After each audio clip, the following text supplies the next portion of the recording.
Well, the storm's over now, and I don't know if there's a way to describe this other than the fact it's very red. The camera may or may not capture this, but it's like the sky's on fire, and very, very red. It's amazing. It's now about 4 p.m.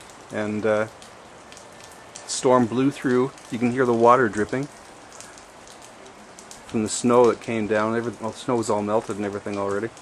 But we have this beautiful orange sky. That's kind of the southwest that I'm pointed towards, and the sky is on fire.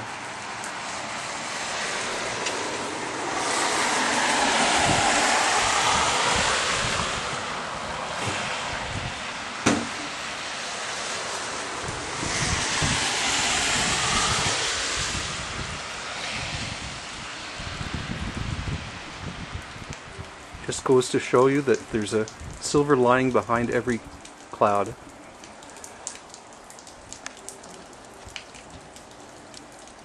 Sayonara.